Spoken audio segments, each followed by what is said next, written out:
Hi, hello, வணக்கம். Welcome to our channel Veeru vision.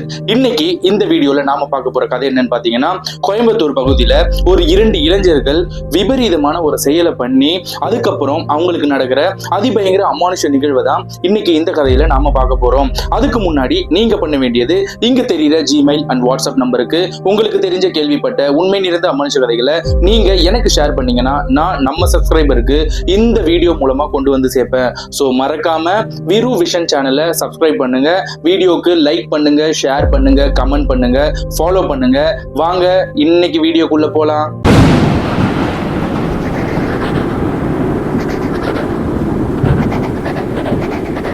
Coimbatore பகுதியில வாழ்ந்துட்டு வர தேவராஜன், இவருக்கு ஒரு மகன் இருக்காங்க. அந்த மகனோட வயசு பாத்தீங்கன்னா ஒரு 24. இந்த 24 வயசு மதிக்கத்தக்க இந்த இளைஞனின் பெயர் வந்து சந்துரு. இந்த சந்துரு சென்னையில ஒரு பெரிய காலேஜ்ல தான் படிச்சுட்டு இருக்காரு. அப்பப்போ லீவ் கிடைக்கும் போது வீட்டுக்கு போறது, அதாவது கோயம்புத்தூருக்கு போறது வழக்கமா வச்சிருந்திருக்காரு. இந்த தேவராஜன் பண்ற தொழில் என்னன்னு பாத்தீங்கன்னா, கோயம்புத்தூர் பகுதியில கிட்டத்தட்ட ஒரு 3-4 கடை electrical shop, wholesale electrical shop, நல்ல வருமானம், நல்ல வீடு, தோட்டம், துறவு, நல்ல வசதி. ஒரே பையன், அம்மா கிடையாது. அம்மா வந்து நோய்வாய்ப்பட்டு ஒரு சில வருஷத்துக்கு முன்னாடி தான் இறந்து போயிருக்காங்க. இப்படி நல்ல வசதியான வீட்டுல வளர்ந்துட்டு வர பையன் தான் சந்துரு. சென்னை காலேஜ்ல படிச்சுட்டு அவனோட எக்ஸாம் முடியுது.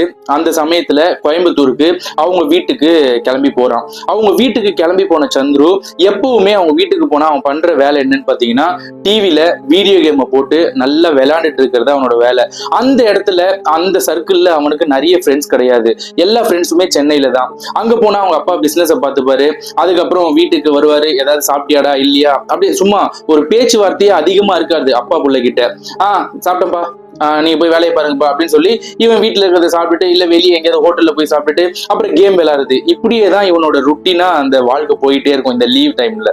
இப்படி இருக்கிற சந்துரு அப்பப்போ அவங்க இறந்து போன அவங்க அம்மாவை நினைச்சு ஃபீல் பண்றதும், அது என்னவோ இவங்க அப்பா கிட்ட மட்டும் இவன் அவ்வளவா க்ளோஸ் ஆகல. என்னதான் அவங்க அப்பா இவனுக்கு கேட்டது எல்லாத்தையும் வாங்கி கொடுத்தாலும், செலவுக்கு பணம், அப்புறம் இவனுக்கு பைக்கு, எது கேட்டாலும் வாங்கி கொடுக்குற அந்த தேவராஜன் அந்த பாசத்தை மட்டும் இந்த சந்துரு கிட்ட இருந்து அவரால் பெற முடியல. அது எதனாலன்னு இவருக்கும் தெரியல. சந்துரு எதனால இப்படி அவங்க அப்பா கிட்ட நடந்துக்கிறான்றது அது அவனுக்கே தெரியல. அவங்க அம்மா இருக்கிற வரைக்கும் சந்துரு தேவராஜன் கிட்டயும் சரி அவங்க அம்மா கிட்டயும் சரி அவ்வளவு பாசமாவும் அவ்வளவு அந்யோன்யமாவும் நல்ல ஒரு செல்லமான ஒரு குழந்தை வீட்டுல அப்பா அம்மா கிட்ட எவ்வளவு சந்தோஷமா இருக்குமோ அதே மாதிரிதான் சந்துரு வாழ்ந்துட்டு வந்திருக்காரு. எப்போ அவங்க அம்மா இறந்தாங்களோ அதுக்கப்புறம் இவங்க அப்பா பிள்ளைக்கான அந்த இடைவெளி வந்து அதிகமாகுது, அந்த பேச்சுவார்த்தை கம்மியாகுது. சோ சந்துரு இப்படியே கேம் விளையாண்டுட்டு வெளியே போய் சுத்திட்டு இப்படிதான் நேரத்தை கழிப்பான்னு நான் சொன்னல. அப்படி மட்டும் இல்லைங்க, அவருக்கு ஒரு தம்பி இருக்காங்க. தம்பினா கூட பிறந்த தம்பி இல்ல, நம்ம தேவராஜன் இருக்காருல்ல சந்துருவோட அப்பா, அவர் கூட பிறந்த தம்பியோட பையன். கிட்டத்தட்ட 2 பேருக்கும் ஒரு 3 வயசு தான் டிஃபரெண்ட். ஆனா சின்ன வயசுல இருந்தே இவங்க 2 பேரும் நல்ல பழக்கம். எப்போ லீவுக்கு வந்தாலும் சந்துரு, அந்த பையன் பேரு சுபாஷ், இந்த சுபாஷ் கூட தான் மேக்சிமம் வெளியே போறது, வெளியே போய் சாப்பிடுறது, கொஞ்சம் டைம் ஸ்பெண்ட் பண்றது. இந்த வீட்டுக்குள்ள கேம் விளையாடுவோம்னு சொன்னல, அந்த கேம் விளையாடும் போது கூட இந்த சுபாஷ் என்ற நபர் தான் நம்ம சந்துரு கூட உட்காந்து கொஞ்சம் பார்ட்னர்ஷிப் கொடுக்கறது, கொஞ்சம் டைமை ஸ்பெண்ட் பண்ணி இவங்கள தான் நல்லா என்ஜாய் பண்றது. சந்துருவும் சுபாஷும் சின்ன வயசுல இருந்தே நல்ல க்ளோஸான ஒரு ஃப்ரெண்ட்ஸ் மாதிரி, ஒரு அண்ணன் தம்பி மாதிரியே கிடையாது, நல்ல ஃப்ரெண்ட்ஸ் மாதிரி. சந்துரு வந்து எப்பவுமே சுபாஷை பயமுத்துறது வேலையாவே வச்சுட்டு இருப்பாரு. எந்த விஷயத்துக்குனாலும் சுபாஷை எப்படி பயமுத்தலாம், எப்படி ஏமாத்தலாம், இப்படிதான் நினைச்சுதான் அவர் கூட விளையாடுறதும் சரி, அவரை வச்சு இவர் வந்து நல்லா என்ஜாய் பண்ணுவாரு, என்டர்டைன்மெண்ட் பண்ணுவாரு. சோ அதனாலேயே சுபாஷ் வந்து இந்த சந்துரு கூட கொஞ்சம் முகம் சுளிக்கிற அளவுக்கு தான் பழகிறது வழக்கம். இருந்தாலும் சின்ன வயசுல இருந்து பழகின அண்ணனாச்சு, இவனை விட்டு கொடுக்க கூடாதுல்ல. அதனாலேயே சுபாஷ் வந்து எப்பவுமே சந்துரு லீவுக்கு வந்துட்டானா போதும் சந்துருவும் சுபாஷும் வெளியே சுத்துறது, கேம் விளையாடுறது, சாப்பிடுறது, ரொம்ப ஜாலியா இருப்பாங்க. அந்த மாதிரி ஒரு நேரத்துல சந்துரு ஒரு விஷயத்த முடிவு பண்றான். இந்த தடவை சந்துரு ஒரு விபரீதமான முடிவு எடுக்கிறான். என்னன்னா, சுபாஷ இந்த தடவை பயமுத்துறத இனி வாழ்க்கையில அவன் எப்பவுமே பயப்படக்கூடாது அப்படின்னு சொல்லி ஒரு முடிவு எடுக்கிறான். அதுக்காக அவன் ஒரு பிளானும் போட்டு ரெடி பண்ணி வைக்கிறான். அது என்ன பிளான் கேட்டீங்கன்னா, அன்னைக்கு சந்துருவோட அப்பா பாம்பே கிளம்பி போறாருங்க. ஏதோ ஒரு பிசினஸ் விஷயமா அந்த மெட்டீரியல் எல்லாம் இறக்குறதுக்காக பாம்பேக்கு கிளம்புறாரு. இப்படி சந்துருவோட அப்பா பாம்பே கிளம்பி போனதும் அந்த வீட்டுல, அவ்வளவு பெரிய வீட்டுல தனியா இருக்க போறது சந்துருவும் சுபாஷும் தான். சந்துரு ஆல்ரெடி ஒரு பிளான போட்டு வச்சுட்டான், சுபாஷை எப்படியாவது பயமுத்தணும்னு. சந்துரு இருக்கிற வீட்டுக்கு பின்னாடி ஒரு மலை அமைஞ்சிருக்குங்க. அந்த மலை பேரு குருடி மலை. அந்த குருடி மலை வந்து பகல்ல அங்க இருக்கிற மக்கள் அங்க வாக்கிங் போறதுக்கும் நடமாடுறதுக்கும் பர்மிஷன் இருக்கு. ஆனா இரவு நேரத்துல மாலை நேரத்துல அந்த மலையில இருந்து இறங்கிடணும். சோ இந்த மலைய யூஸ் பண்ணி தான் இன்னைக்கு நைட்டு சுபாஷ சந்துரு வந்து பயமுத்த போறான். இந்த குருடி மலை இருக்குல்ல, இந்த குருடி மலைக்கு இந்த சுபாஷ கூட்டு போயிட்டு ஒரு சில விஷயத்த அவனுக்கு காமிச்சு அவனை பயமுத்தலாம், எப்படியாவது அவனை இன்னைக்கு கொலை நடுங்க வச்சிடணும் அப்படின்னு சொல்லி சந்துரு வந்து ஒரு முடிவு எடுக்கிறான். அதே மாதிரி அன்னைக்கு நைட்டு பயங்கரமா கேம் விளையாண்டுட்டு இருக்காங்க. அந்த சமயத்துல நம்ம இவன் இருக்கால சுபாஷ், அவனுக்கே கேம் விளையாண்டு வெறுத்து போகுது. டேய் சந்துரு போதுண்டா, எவ்வளவு நேரம்டா கேம் விளையாடுறது அப்படின்னு சொல்லி சந்துரு கிட்ட சொல்றான். அதுக்கு சந்துரு என்ன சொல்றான்னா, டேய் நீ விளையாடலன்னா போ, நான் கொஞ்ச நேரம் விளையாடுறேன். ஒரு கட்டத்துல சுபாஷே எழுந்து போயிட்டு, டேய் வெளியே போயிட்டு அப்படின்னு நடந்துட்டு வரலாமா, ரொம்ப கடுப்பா இருக்குடா, எவ்வளவு நேரம் டிவியை பார்த்துட்டே விளையாண்டுட்டு இருப்ப அப்படின்னு சொல்லி சந்துரு கிட்ட சுபாஷ் வாண்டடா போய் கேட்ட உடனே டக்குன்னு அந்த கேம் நிறுத்திட்டு கிடைச்சதுடா சான்ஸ் அப்படின்னு சொல்லி சந்துரு என்ன சொல்றான்னா, வெளியே மழை பெய்யுது, இப்ப போக வேணாண்டா, வா திருப்பி கேம் விளையாடலாம் அப்படின்னு சொன்ன உடனே மழை பெய்யுற வரைக்குமே சுபாஷ் அந்த ஜன்னலையே பார்த்துட்டு இருக்கான். எப்படா இந்த மழை நிற்கும், இந்த பையன் வேற கேம் விளையாண்டுட்டே இருக்கான், சும்மாடி நடந்துட்டாவது வரலாம், மணி 12 ஆக போது இன்னும் கேம் விளையாண்டுட்டு இருக்கானே அப்படின்னு சொல்லி சந்துருவை பார்த்து ஒரு மாதிரி எரிஞ்சு விழுறான். ஒரு கட்டத்துல 1:30 ஆகுதுங்க, கரெக்டா மழை நிக்குது. ஓடி வரான் சுபாஷ், சந்துரு மழை நின்றுச்சுடா, வாடா அந்த கேம் எடுத்து வச்சுட்டு வாடா, நம்ம சும்மா அப்படி ரோட் சைடு கொஞ்சம் நடந்துட்டு வருவோம், வா அங்க ஏதாவது கடை இருந்தா டீ சாப்பிட்டு வருவோம் அப்படின்லாம் சொல்றான். உடனே சந்துரு என்ன சொல்றான்னா, டேய் அதெல்லாம் வேஸ்டடா, இங்க வா உனக்கு ஒரு ஐடியா சொல்றேன் அப்படின்னு சொல்லிட்டு அவனோட ரூம் கபோர்டை திறக்கிறான். ரூம் கபோர்டை திறந்தா ஒரு சின்ன சைஸ் டெலஸ்கோப் இருக்குங்க. அந்த டெலஸ்கோப்பை கையில எடுத்துட்டு இன்னைக்கு நைட்டு உனக்கு நிறைய அதிசயத்தை காட்டுறேன், வானத்துல என்னெல்லாம் இருக்குன்றத காட்டுறேன் அப்படின்னு சொல்லி, வாடா உன்னை அந்த குருடி மலை இருக்கு பத்தியா, அந்த மலை முகடுக்கு போயிடலாம், ரொம்ப உச்சிக்கு வேணாம், ஒரு அளவுக்கு ஏறி அந்த இடத்துல டெலஸ்கோப்பை வச்சு வானத்துல பார்க்கலாம், சூப்பரா இருக்கும் வியூ, அப்படியே அங்க இருந்து நம்ம ஊரையும் பார்க்கலாம். சுபாஷுக்கு ஃபர்ஸ்ட் வேணான்னு தோணுது. சரி இவன் டெலஸ்கோப் எல்லாம் எடுத்துட்டு வரானே, வானத்துல ஏதோ காமிக்க போறேன்னு சொல்றானே, அதை நம்பி நம்ம சந்துரு கூட சுபாஷ் அந்த 1:30-2 மணி இருக்கும் அந்த நேரத்துல இந்த குருடி மலை அப்படின்ற அந்த மலை முகடுல ஏற ஆரம்பிக்கிறாங்க. அந்த மலைக்கு ஏறணும்னா அங்க காவலுக்கு நிக்கிற அந்த போலீஸ் எல்லாம் இருப்பாங்க, ஒரு 2-3 பேர் இருப்பாங்க காவலுக்கு.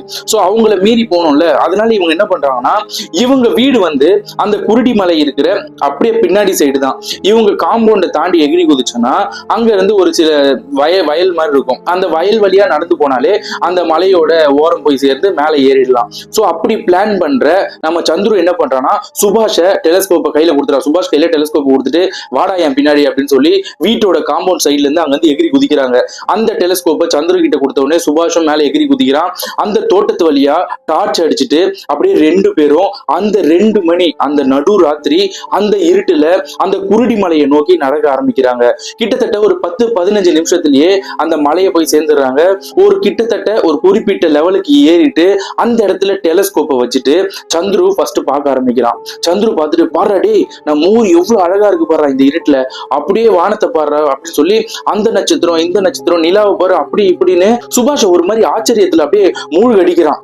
சந்துரு சொல்றதை கேட்டு இந்த நம்ம சுபாஷ் இருக்கான்ல, அந்த டெலஸ்கோப்பை திருப்பி அந்த வானத்துல இருக்கிற நட்சத்திரம் அந்த நிலாவெல்லாம் பாக்குறான். கொஞ்சம் அவனுக்கே கொஞ்சம் பிரமிப்பாவும் இருக்கு, அதை பார்த்து கொஞ்சம் சந்தோஷமும் படுறான். அதுக்கப்புறம் சந்துரு, டேய் இங்க டெலஸ்கோப்பை கொடுறா நான் பாக்குறேன் அப்படின்னு சொல்லி நம்ம வீட்டை நோக்கி பார்க்கலாம், அங்க ஏதாவது இருக்கு, யாராவது ஆள் நடமாட்டம் இருக்கான்னு பார்க்கலாம் அப்படின்னு சொல்லி சந்துரு வந்து அந்த டெலஸ்கோப்பை வாங்குறாங்க. அந்த டெலஸ்கோப்பை வாங்கின சந்துரு ஒரு குறிப்பிட்ட தூரத்துல அப்படியே திருப்பிட்டு சுடுகாடு ஒண்ணு இருக்கு, அந்த சுடுகாடை பாக்குறான். அந்த சுடுகாடை பார்த்த உடனே டக்குன்னு சுபாஷை கூப்பிடுறான், சுபாஷ் அந்த சுடுகாடை பாரு, இந்த டெலிஸ்கோப்ல வந்து பாரு அப்படின்னு சொல்றான்.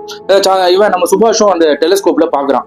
பார்த்துட்டு, என்னடா அவங்க சுடுகாடு கல்லறைகள் எல்லாம் தெரியுது, அதுல என்னடா உனக்கு அப்படின்னு சொன்னோன்னே, இல்லடா அந்த இடத்துல யாரோ நடந்து போனாங்க நான் பார்த்தேன் அப்படின்னு சொல்லிட்டு டார்ச் லைட் எடுத்துட்டு வேகமா அந்த சுடுகாட்டை நோக்கி ஓட ஆரம்பிக்கிறான் நம்ம சந்துரு.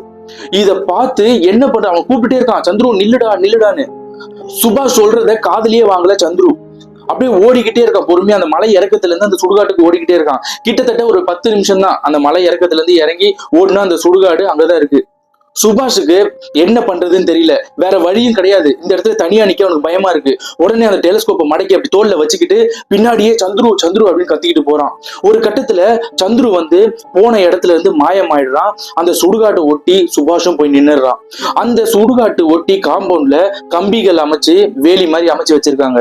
அந்த வேலி கிட்ட நின்னு ரொம்ப பயத்தோட அந்த இடத்துல ஒரு நிலா வெளிச்சத்தோட அந்த சுடுகாடை பார்க்கும்போது சுபாஷுக்கு லைட்டா வயித்த கலக்குதுன்னே சொல்லலாம். இந்த நேரத்துல சந்துரு சந்துரு அப்படின்னு ரொம்ப பொறுமையா அந்த வாய்ஸை கொடுத்து சந்துருவை தேட ஆரம்பிக்கிறான். இவனுக்கு அந்த இடத்துல இருந்து நகரவும் பயமா இருக்கு. சோ அந்த சுடுகாட்டை பார்த்த மாதிரியே கண்ணை மட்டும் அந்த சைடு இந்த சைடு திருப்பி சந்துருவை தேட ஆரம்பிக்கிறான். திடீர்னு சந்துரு குறுக்கு வந்து ஒரு மாதிரி குரலை மாத்தி பேய் மாதிரி கத்தி பயமுத்துறான். சுபாஷ் டப்புன்னு பயந்துட்டு, டேய் ஏன்டா உனக்கு சின்ன வயசுல இருந்து நீ திருந்தலையா? என்ன பயமுத்தி இப்படி எல்லாம் நீ சந்தோஷப்படணுமா? ஏன்டா உன்னோட கேரக்டரை மாத்திக்கவே மாட்டேற அப்படின்னு சொல்லி, டேய் வாடா உள்ள அப்படின்னு சொன்ன உடனே நம்ம சுபாஷ் வந்து, நான் சுடுகாட்டு உள்ள வரல, தயவு செய்து வெளியே வந்துரு, வீட்டுக்கு போயிடலாம், மணி 2:30 ஆக போகுது, வேணாண்டா, தயவு செய்து சொல்றதை கேளு அப்படின்னு சொல்லி சுபாஷ் வந்து சந்துரு கிட்ட சொல்றான். சந்துரு டேய் போடா அப்படின்னு சொல்லிட்டு அங்க இருக்கிற கல்லறைகளை ஒண்ணு ஒன்னா நோட்ட விட ஆரம்பிக்கிறான். இத பார்த்து சுபாஷ் அவன் வேற வழி இல்ல, சந்துரு இருந்தாதான் அவனால அங்க இருந்து போக முடியும், தனியா போறதுக்கும் பயமா இருக்கு. சோ என்ன பண்றதுன்னு தெரியாம சந்துரு பின்னாடியே நடக்க ஆரம்பிக்கிறான். இந்த சந்துரு பையன் ஒரு சைக்கோ மாதிரி போலங்க. ஒரு இந்த கல்லறையா பார்த்து அவங்க பேரு என்ன, அவங்க எப்ப இறந்தாங்க, இந்த விஷயத்துல படிச்சுக்கிட்டே வரான். இத பார்த்துட்டு சுபாஷுக்கு ஒண்ணுமே புரியல, இவன் என்னதான் பண்ண போறான் தெரியலையே. பின்னாடி நடந்துகிட்டே இருக்கான் சந்துரு கூட. ஒரு கட்டத்துல ஒரு கல்லறையை பார்த்து சந்துரு நிக்கிறான். அங்க புதைக்கப்பட்ட ஒரு கல்லறையை பாக்குறான். அந்த கல்லறையில ஒரு பெண்ணோட முகம் போட்டிருக்கு, போட்டோ, அதாவது அவங்களோட போட்டோ பதிச்சிருக்கு. அதுக்கு கீழே அவங்க பேரு ரேவதின்னு போட்டிருக்கு. அவங்க எப்ப பிறந்தாங்க எப்ப இறந்தாங்கன்ற வருஷத்தை போட்டிருக்காங்க. இந்த வருஷத்தை கணக்கு பண்ணி பாக்குற சந்துரு வெறும் 22 வயசு தாண்டா ஆகுது.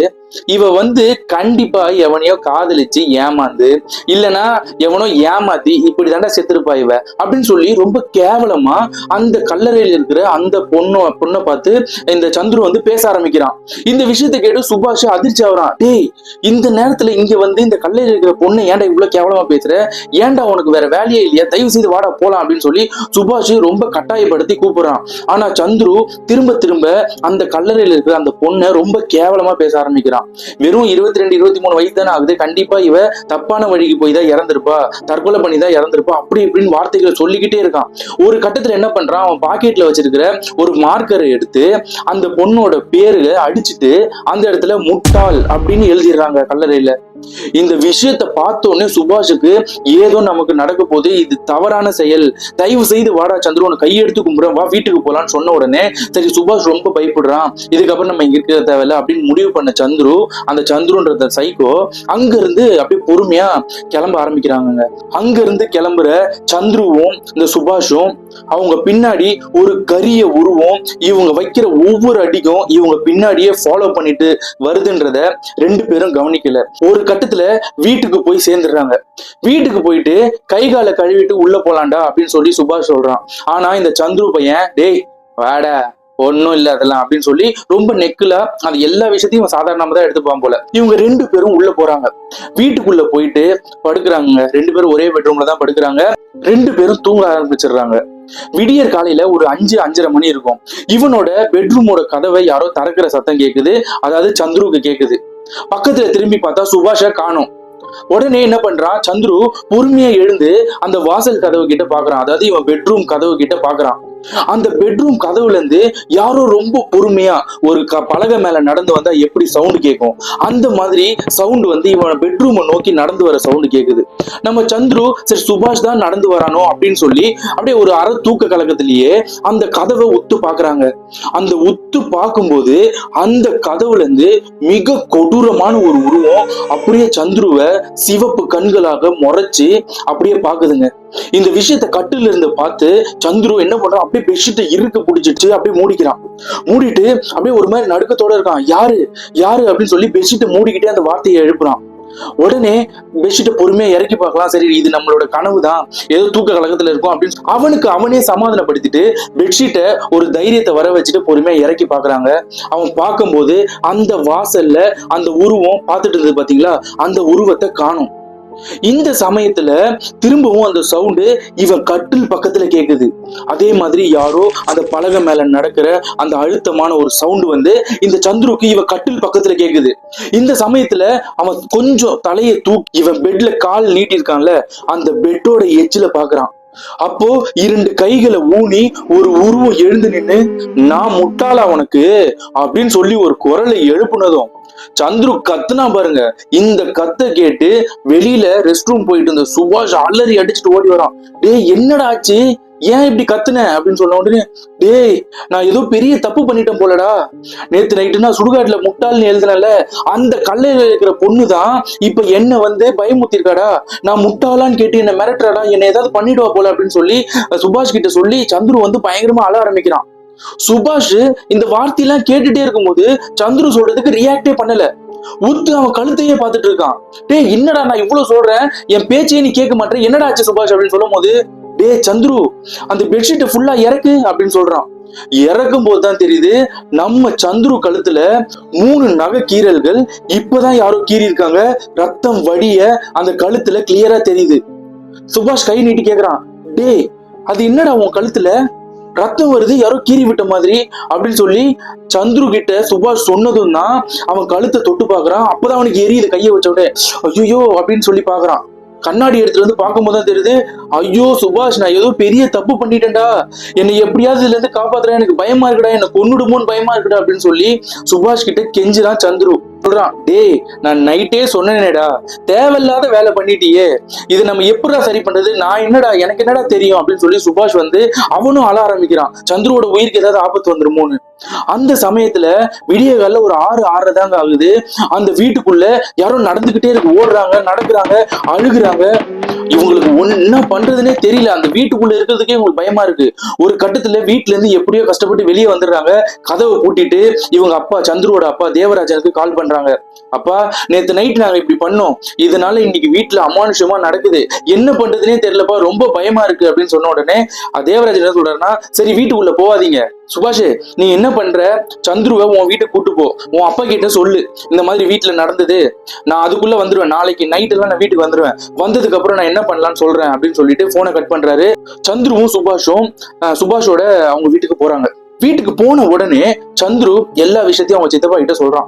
இந்த மாதிரி ஆச்சு, நான் தெரியாம தப்பு பண்ணிட்டேன் அப்படி இப்படின்னு சொல்லி அழ ஆரம்பிக்கிறான். சுபாஷும் சொல்றான், ஆமாப்பா நான் வீட்டுல இந்த சவுண்ட் எல்லாம் கேட்டேன், அழுகுறல் எல்லாம் கேட்டுச்சு, யாரோ நடக்குறாங்க ஓடுறாங்க, இத்தனைக்கும் விடிய கால 6:30 அந்த வீட்டுல அப்படி நடக்குதுப்பா, தேவையில்லாத ஒரு பெரிய தப்பு பண்ணிட்டோம் போல அப்படின்னு சொல்லி அவங்க அப்பா கிட்ட சொல்லி சுபாஷும் அழுகுறான்.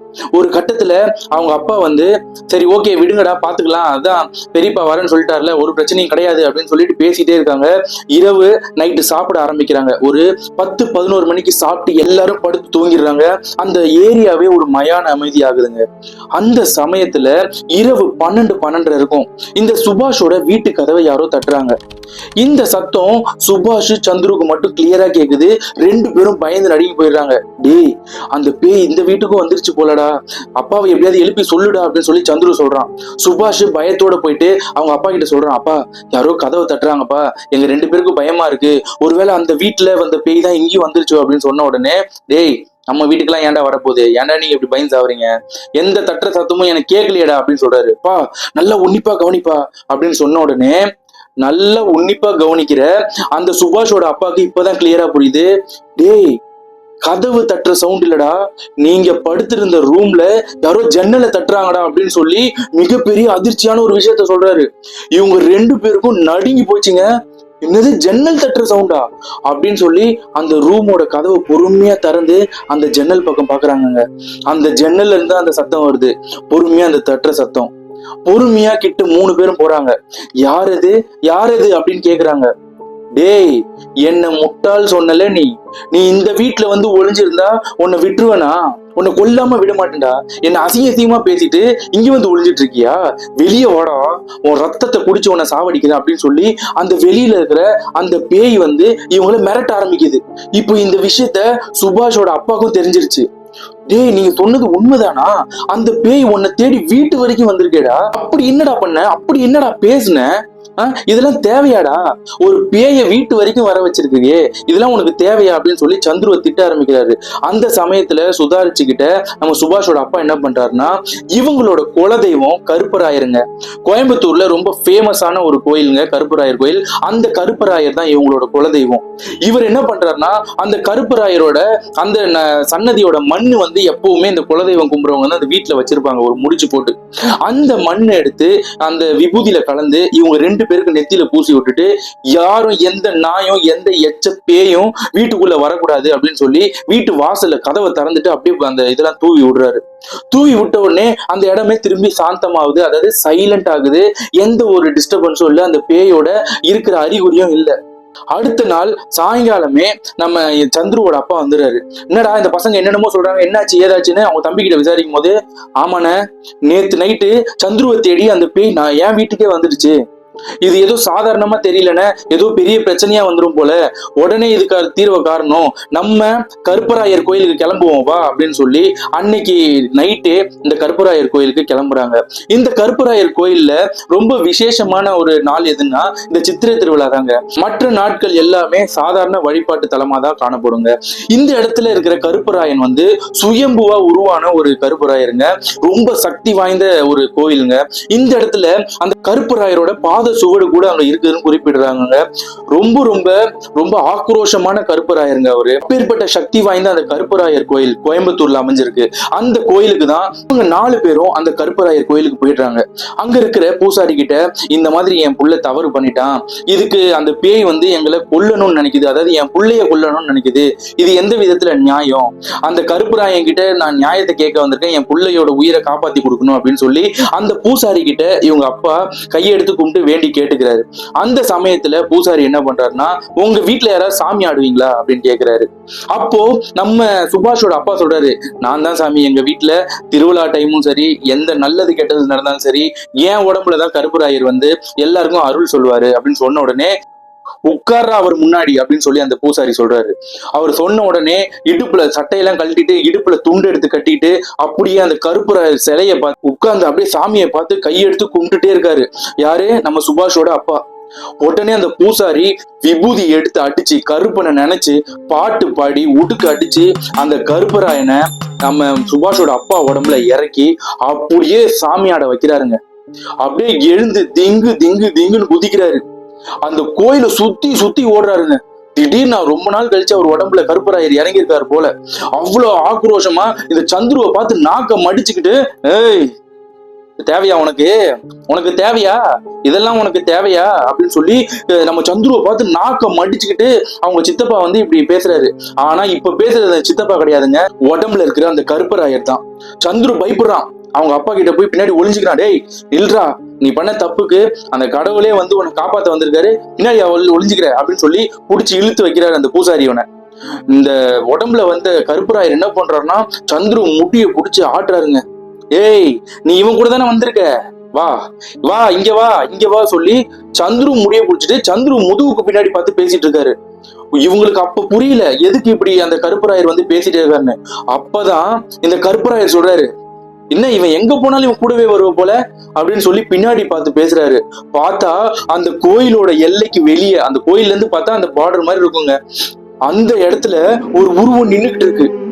அதுவும் கருப்பு உருவங்க. அப்படியே ஷேடு, ஒரு நிழல் வந்து தரையில பட்டு திடீர்னு தரையில இருந்து எழுந்து நின்னா எப்படி இருக்கும், அந்த மாதிரி அந்த நிழல் உருவத்துல அங்க நின்று அப்படியே அந்த முடியெல்லாம் பறக்குது. அந்த ஒரு மாதிரி தெரியுதாங்க அவங்களுக்கு. அனல் காத்து தரையில, நம்ம அந்த காணல் நீர் சொல்லுவோம் தெரியுமா, அந்த காணல் நீரை தூரத்துல இருந்து பார்க்கும்போது அப்படியே அலையா போகும். அதே மாதிரி இவங்க கண்ணுக்கு அந்த உருவம் அங்க இருந்து தென்படுதுங்க. இந்த விஷயத்த பார்த்து அங்க இருக்கிறவங்க எல்லாருமே அப்படியே கொலை நடுங்கி போயிடுறாங்க.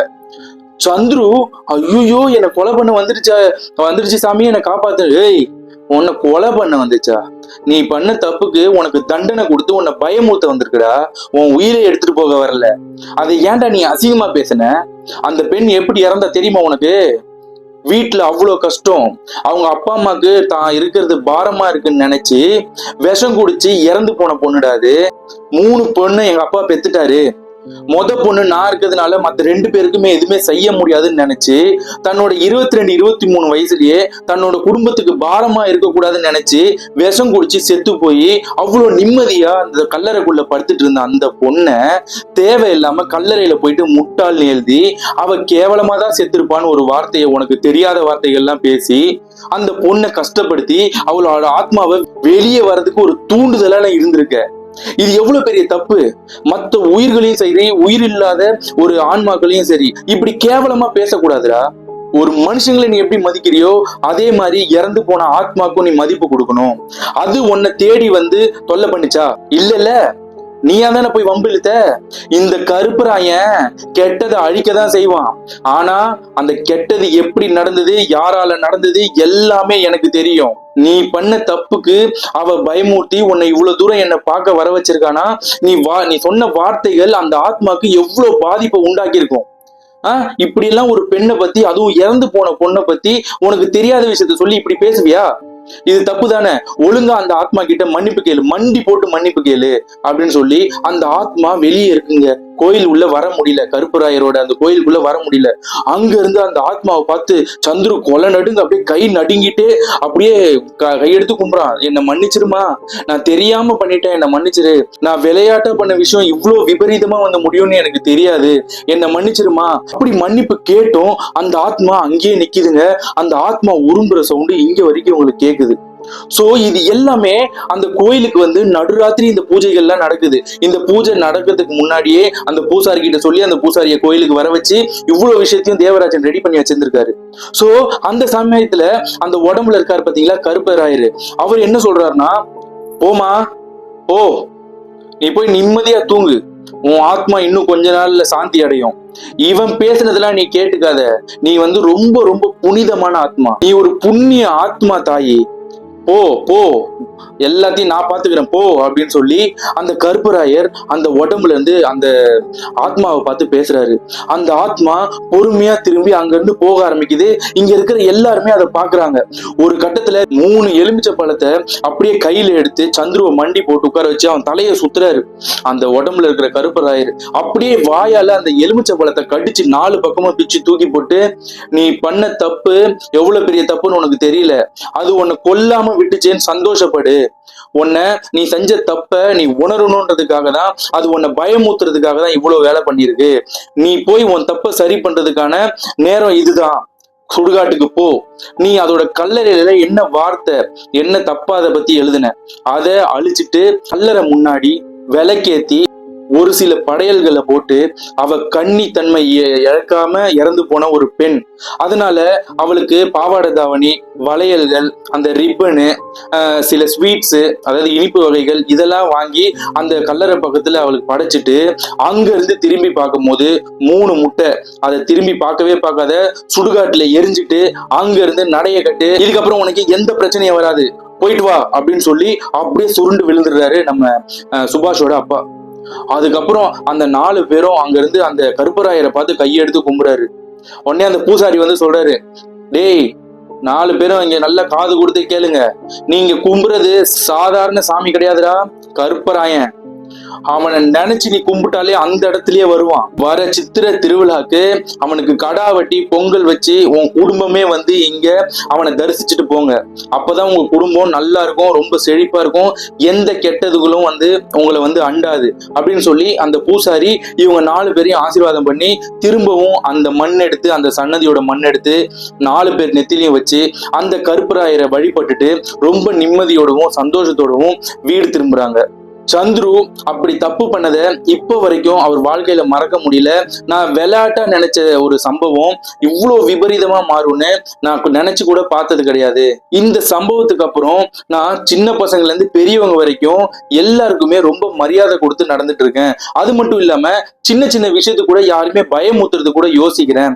அந்த பயமுத்தணும் அப்படின்ற ஒரு எண்ணத்தையே நான் அடியோட அழிச்சிட்டேன். ஒருத்தங்களை பத்தி ஒரு விஷயம் தெரியாம அவங்கள பத்தி தப்பாவோ தவறாவோ பேசக்கூடாதுன்றத இந்த சம்பவத்து மூலமா நான் நல்லா உணர்ந்துட்டேன் அப்படின்றதையும் நம்ம சந்துரு சொல்லியிருக்காரு. இந்த கதையை பொறுத்த வரைக்கும் நான் சொல்ல வர ஒரு சின்ன விஷயம் என்னன்னா, ஒருத்தனுக்கும் ஏகப்பட்ட கஷ்டங்கள் இருக்கும், அவனுக்கு உள்ள ஏகப்பட்ட வலிகள் இருக்கும். இதெல்லாம் நம்ம கிட்ட சொல்லி நம்மளுக்கு புரிய வச்சுதான் ஒருத்தன் இந்த உலகத்துல வாழணும்னு அவசியம் இல்லை. சோ அதனால அவனோட லைஃப் பார்த்துட்டு அவன் போயிட்டே இருப்பான். சோ அவனை பத்தி நீ தப்பா பேசி இவன் இப்படி அவன் அப்படி, அது உயிரோடு இருக்கிறவனா இருந்தாலும் சரி இறந்தவனா இருந்தாலும் சரி, இறந்தவனை பார்த்து என்ன சொல்லுவாங்க, இவன் இப்படிடா இவன் இப்படிப்பட்டவன்டா அதனால தாண்டா இப்படி செத்து போனான் அப்படின்னு சொல்லுவாங்க. உயிரோடு இருக்கிறவனை பார்த்து என்ன சொல்றது, இவன் வந்தாலே இப்படிதான்டா, இவன் நடந்துக்கிறதே இப்படிதான்டா நடந்துப்பான். இந்த வார்த்தைகள்லாம் இப்ப வரைக்குமே மனிதர்கள் இடத்துல உங்களுக்கும் எனக்கும் எல்லா இடத்துலயும் இருந்துட்டு தான் இருக்கு. நீங்க நானும் எல்லாருமே இந்த விஷயத்த பண்ணிட்டு தான் இருக்கோம். ஏதோ ஒரு கட்டத்துல இந்த விஷயத்துல இருந்து வெளியே வரணும்னு நினைச்சாலும் நம்மளோட அந்த சுத்தி இருக்கிறவங்க இருக்காங்க பாத்தீங்களா, நம்மள திருப்பியும் அந்த மாதிரி ஒரு ஜோனுக்குள்ள கொண்டு போயிடுறாங்க. சோ இறந்தவங்களோ உயிரோடு இருக்கிறவங்களோ அவங்கள பத்தி உங்களுக்கு ஏதாவது தெரியலையா, அப்படியே வாயை மூடிட்டு இருந்துருங்க. யாரையும் தப்பா பேசி மத்தவங்களை பயமுறுத்தியோ இழிவுபடுத்தியோ நீயும் மத்தவங்களும் சந்தோஷப்படுறதுன்றது மிகப்பெரிய தப்புன்றத இந்த கருப்பராயர் அந்த சந்துருக்கு உணர்த்தின மாதிரியே இந்த கதையை கேட்கிற எல்லாருக்கும் புரியும்னு நான் நம்புறேன். நீங்க இந்த கதையை பத்தி என்ன நினைக்கிறீங்கன்றத கீழே கமெண்ட்ல சொல்லுங்க. இந்த மாதிரி உண்மை நிறைந்த அமனுஷ கதைகளை நீங்க பார்க்கணும் கேட்கணும்னு ஆசைப்பட்டீங்கன்னா விரு விஷன் சேனலை சப்ஸ்கிரைப் பண்ணுங்க, வீடியோக்கு லைக் பண்ணுங்க, ஷேர் பண்ணுங்க, கமெண்ட் பண்ணுங்க, ஃபாலோ பண்ணுங்க. நாளைக்கு இன்னொரு வீடியோல பார்க்கலாம். தேங்க்யூ, பாய்.